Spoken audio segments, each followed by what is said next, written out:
Mesdames, Messieurs, bonjour et bienvenue dans ce journal. Voici les titres. Former des leaders qui pourraient impacter positivement leur communauté, c'est l'objectif de l'organisation internationale VIP World des cadres et chefs d'entreprise était à l'école du leadership et du business. Beaucoup ignorent encore aujourd'hui leur rôle lors de la construction d'une bâtisse. Il s'agit du géomètre. Son intervention est indispensable, voire nécessaire pour les grands travaux. Et puis on parle du 7e art avec de plus en plus l'adaptation littéraire. Beaucoup de films réalisés aujourd'hui sont inspirés d'un ouvrage, mais respectent-ils toujours l'idée originale de l'écrivain? La réponse dans cette édition. Entreprendre, c'est risqué. Vous pouvez réussir comme vous pouvez trébucher. Des cadres et chefs d'entreprise ont décidé de se faire former en leadership et business, une initiative de l'organisation internationale VIP World spécialisée dans le développement personnel. Plus de détails avec Evrar Anani et Nadège Soni. Inculquer à ses chefs d'entreprise, directeurs de société et futurs promoteurs d'entreprise les notions indispensables à la suivi d'une entreprise, c'est le défi que compte relever VIP World en initiant cette série de formations intitulée Académie Leadership et Business. Ils sont au total 15 récipiendaires à recevoir leur certificat après un mois de formation sur la gestion des ressources humaines et financières. Nous avons beaucoup appris sur le leadership. Tout d'abord pour pouvoir révéler nos potentiels, parce que chacun de nous a un potentiel en lui. Et nos formateurs nous ont aidés à pouvoir le relever. Ensuite, nous avons une formation en marketing, ce qui est très important pour les chefs d'entreprise. L'Afrique dispose de main-d'œuvre de qualité, mais malheureusement, ses fils souffrent d'un manque de confiance en soi. Cette formation vient donc à point pour permettre à ces leaders de mieux se connaître et se mettre dans un nouvel état d'esprit, un état d'esprit de gagnant. L'académie aide chaque participant à avoir l'état d'esprit qu'il faut pour réussir dans la vie professionnelle et dans la vie conjugale. Donc les modules sont préparés de telle sorte que ça vous bâtit à l'intérieur. Ça vous donne un état d'esprit de quelqu'un qui est condamné à réussir. Peu importe les situations et peu importe dans le domaine dans lequel vous vous retrouvez, vous allez toujours émerger, vous allez toujours régner, vous allez toujours diriger les autres. VIP World n'est pas qu'un centre de formation. À travers un nouveau projet social dénommé VIP Talent, le porteur de la vision VIP World compte créer une plateforme pour dénicher dans les quartiers et coins les plus reculés du Bénin les talents de jeunes défavorisés et leur offrir une opportunité de réussite. Autre élément dans ce journal, personnage crucial de tout projet d'aménagement urbain ou de construction, le géomètre est le premier maillon de la chaîne des métiers du BTP, celui à partir duquel tout le reste est rendu possible.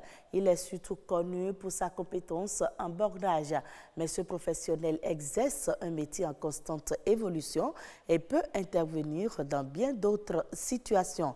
Allons à la découverte du métier de géomètre dans ce reportage.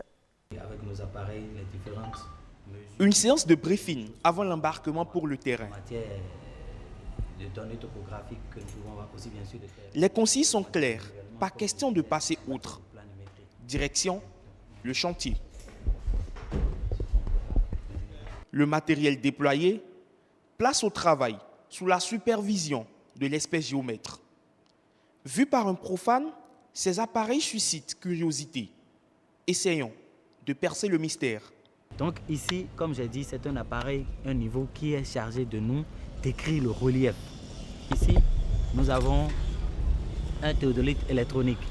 Électronique parce que lui, il est chargé juste de nous donner les angles de façon électronique. Les distances, nous les mesurons.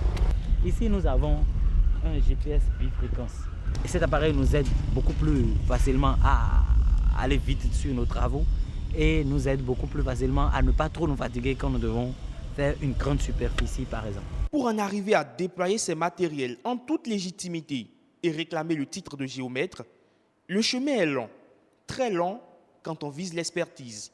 En tout, on peut dire 10 à 11 ans après le bac. Quand vous avez un bac de nos séries scientifiques, c'est ça qui est recommandé, ou bien la C ou bien la D, vous intégrez maintenant une école de topographie. Et avec votre bac, vous faites 2 années pour avoir ce que nous appelons le BTS, le brevet de technicien supérieur. Normalement, il est recommandé 3 années en plus du BTS pour sortir ingénieur géomètre. Et vous vous présentez à l'ordre des géomètres de votre pays. Et c'est l'ordre des géomètres qui vous met en stage d'expertise. Vous êtes astreint à faire 2 années d'expertise judiciaire dans un cabinet de géomètres experts déjà installé. Donc vous faites ces 2 années-là. Quand vous finissez ces 2 années, on vous inscrit au tableau de l'ordre. L'ordre donc écrit au ministère là-bas et le ministre vous donne l'agrément pour que vous exercez votre profession en votre propre nom. Mesurer des surfaces, prendre des données techniques importantes à toutes fins utiles, là se limite le champ d'action du géomètre. Mais les demandeurs n'ont pas tous le même regard sur cette corporation, des préjugés à tort ou à raison. Il n'y a pas une profession sans brebis galeuse. Il nous est recommandé, au moment même où on prête serment, il nous est rappelé un certain nombre d'obligations, un certain nombre de restrictions. Ce qui est dit par rapport à ce qu'on vole parcelle et tout ça, ce n'est pas si vrai que ça. Parce qu'une parcelle n'est pas extensible. Mais ce n'est pas si faux. Parce que je reconnais qu'il y a de nos amis, qu'il y a de nos collaborateurs qui se prêtent à ce genre de choses. Fin de partie pour cette équipe, on remballe le matériel. Cap sur un autre site, c'est le quotidien du géomètre. Parlons maintenant culture. Les adaptations cinématographiques sont de plus en plus incontournables. Aujourd'hui, près d'1 film sur 5 est le fruit d'une adaptation littéraire. L'objectif souvent est de sublimer l'œuvre littéraire en l'illustrant par des images. Mais ce procédé respecte ou restitue-t-il souvent l'œuvre initiale? Quels sont les avantages et les inconvénients de l'adaptation des œuvres littéraires? Florent Kouaouzoti, écrivain, donne plus de précisions au micro de Arnaud Tabouy. Une œuvre littéraire, c'est classique, c'est une œuvre qui rencontre une réalité à travers une fiction. Et généralement, on adapte les œuvres littéraires parce que on veut donner une autre extension à ces œuvres littéraires-là.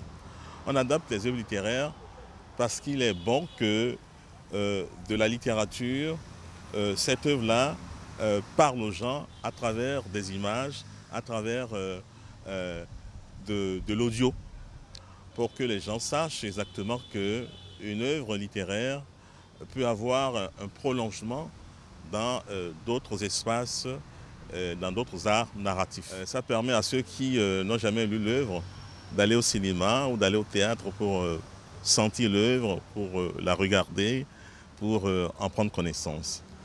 Je parle des paresseux, ou ceux qui n'ont pas l'habitude de lire.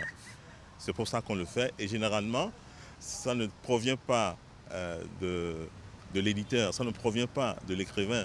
Ce sont les réalisateurs, ce sont les cinéastes qui décident de transformer les œuvres en œuvres cinématographiques. Alors, les inconvénients, c'est le fait que l'adaptation ne cherche pas forcément à rester fidèle à l'œuvre en question. La fidélité, c'est au niveau tout simplement de l'esprit dans lequel l'œuvre a été produite. Si on cherche coûte que coûte à avoir une fidélité, une identité réelle de l'œuvre par rapport à l'œuvre cinématographique, on va se tromper. Donc on va se contenter tout simplement de l'histoire telle que l'a servi le réalisateur, en entendant par exemple que celui qui a lu l'œuvre aille en profondeur de l'œuvre pour saisir les non-dits du film qu'il a vu. Hors du Bénin, en Angola, le gouvernement espère privatiser plus de 86% de ces compagnies publiques d'ici 2020. Cette privatisation entre dans le cadre du plan national de développement et de diversification de l'économie initié par le gouvernement angolais. Cela devrait permettre au gouvernement du deuxième producteur africain de pétrole de limiter son ingérence dans l'économie au strict nécessaire, surtout dans le domaine industriel, afin de redonner un second souffle à une économie dominée par les influences du système soviétique depuis l'indépendance en 1975. Notons que de nombreux poids lourds de l'économie angolaise seront impactés par la nouvelle mesure. Au Sénégal, le Comité national de l'initiative pour la transparence dans les industries extractives veut mettre en place un portail public d'information intégré. Cet outil numérique devrait permettre, entre autres, de centraliser et de rendre les données du dit secteur plus accessibles pour les contribuables sénégalais. Une plateforme pour rendre disponibles les données relatives aux industries extractives. C'est la trouvaille de l'ITIE, Initiative pour la transparence dans les industries extractives, une initiative destinée à renforcer la transparence dans le secteur. Quand on parle de transparence, quand on parle de traçabilité, c'est important que ça puisse se faire, disons, au quotidien et non pas au bout d'un an. L'idéal serait aujourd'hui qu'on passe à un système intégré qui nous permettra d'une manière électronique et rapide de pouvoir avoir accès aux données et au cours de l'année de faire des analyses au lieu d'attendre le rapport annuel. L'ITIE cherche le consensus avec les services concernés pour faire héberger cette plateforme par le ministère des Finances dans un délai court. Au niveau des finances, il y a déjà des interfaces, par exemple, entre la douane, le trésor, la douane, les impôts. Et des initiatives ont été prises pour aller de l'avant. Et normalement, dans 4 mois, eux, ils sont prêts, puisque l'année prochaine, il faudrait que les réformes soient mises en œuvre. L'ITIE rappelle un de ses objectifs qui est de veiller à ce que les sociétés extractives publient ce qu'ils payent. Et c'est la fin de ce journal. Mesdames, Messieurs, merci à vous de nous avoir suivis.